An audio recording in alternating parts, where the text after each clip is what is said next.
एक मित्र ने लिखा है,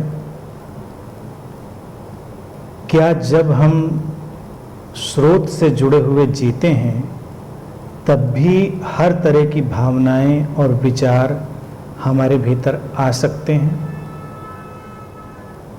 स्रोत से जुड़कर जीना यानी कि अपने स्वभाव में जीना, हम अपनी जो ओरिजिनल स्टेट है जब उसमें जीते हैं वही स्रोत से जुड़ा हुआ होना है।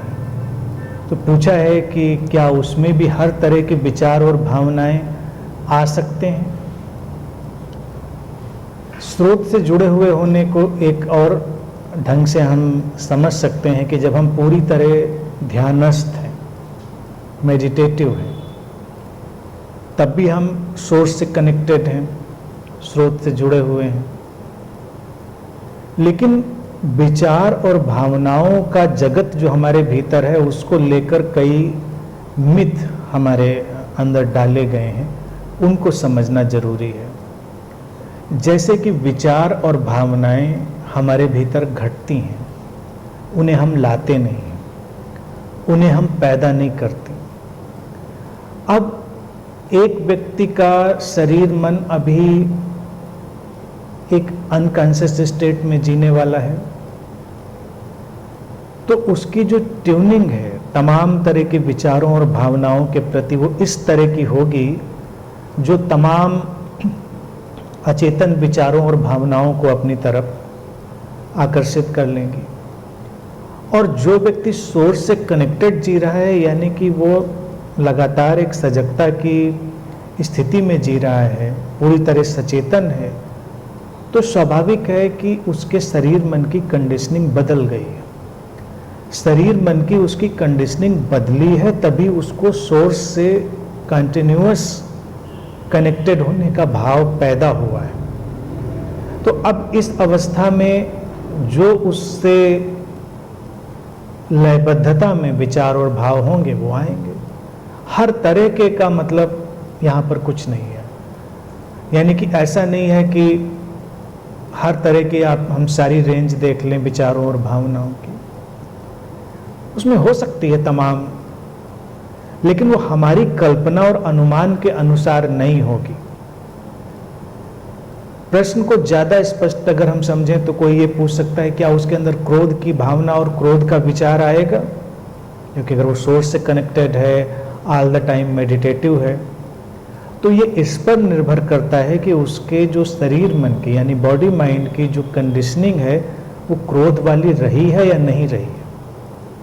अगर वो क्रोध वाली उसकी कंडीशनिंग रही है तो आ सकता है, क्रोध का विचार भाव सब आ सकता है।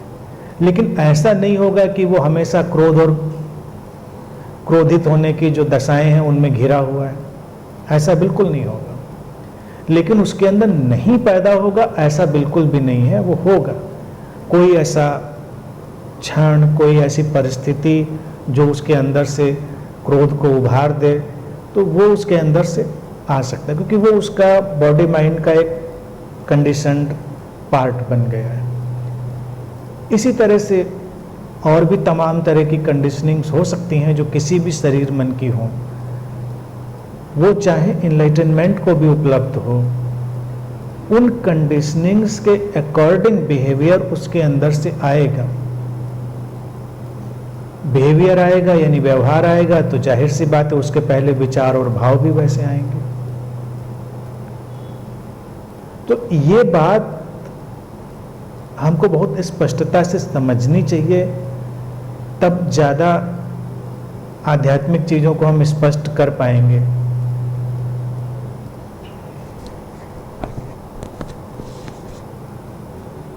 क्योंकि एक मिथ है लोगों के अंदर कि आध्यात्मिक व्यक्ति ऐसा होता है, मेडिटेटिव व्यक्ति ऐसा होता है, और ये मिथ भी उन लोगों ने ही डाले हैं जो उसको जीते भी नहीं ठीक से। यानी कि मिथ तो तमाम तरह के प्रचलित होंगे, लेकिन जरूरी नहीं है कि उनको उसी ढंग से वो व्यक्ति जी रहा हो। तो एक काल्पनिक आइडियोलॉजिकल दुनिया और एक वास्तविक दुनिया, अध्यात्म वास्तविक दुनिया से ताल्लुक रखता है। अब अगर क्रोध के ही उदाहरण को देखें तो जो व्यक्ति स्रोत से लगातार जुड़ा हुआ है, उसका क्रोध भी सचेतन हो सकता है। और जो व्यक्ति अभी स्रोत से जुड़े होने की भाव दशा में नहीं है, उसका प्रेम भी अचेतन हो सकता है, यानी उसका प्रेम भी डैमेज करने वाला हो सकता है। तमाम लोग ऐसे हैं, आध्यात्मिक बातें सीख लेते हैं, प्रेम की, शांति की, करुणा की तमाम बातें सीख लेते हैं, लेकिन जब व्यवहार के तल पर वो आएंगे तो उनके अंदर से जो कंडीशनिंग पड़ी है, जेलसी की, रिएक्शन की, कंपैरिजन की, तमाम तरह की, वो निकलेगी और वो प्रेम की बातों में भी वही सब व्यवहार करेंगे। यहाँ तक कि प्रेम का व्यवहार भी करेंगे तब भी वो वही सब करेंगे। इसीलिए तो लोगों का प्रेम भी दम घोटने वाला हो जाता है कई बार। और एक व्यक्ति जो सोर्स से कनेक्टेड जिंदगी जी रहा है, उसका क्रोध अगर आया तो उसका क्रोध भी इतना सचेतन हो सकता है कि वो भी हमको कुछ न कुछ फायदा ही करके जाता है, यानी कि वो उसमें भी कुछ न कुछ कल्याणकारी बातें ही छुपी होती हैं। ये भावनाओं और विचारों की कोई भी रेंज हो सकती है, इसको हमेशा ध्यान में रखें। तो शरीर मन इससे बिल्कुल भी अलग नहीं किया जा सकता है।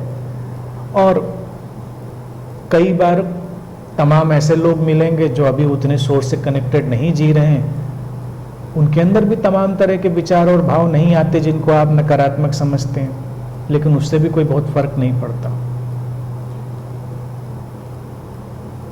जब कोई सोर्स से कनेक्टेड जिएगा तो बस विचारों और भावों में एक सचेतनता जुड़ जाएगी, इतना अंतर आएगा।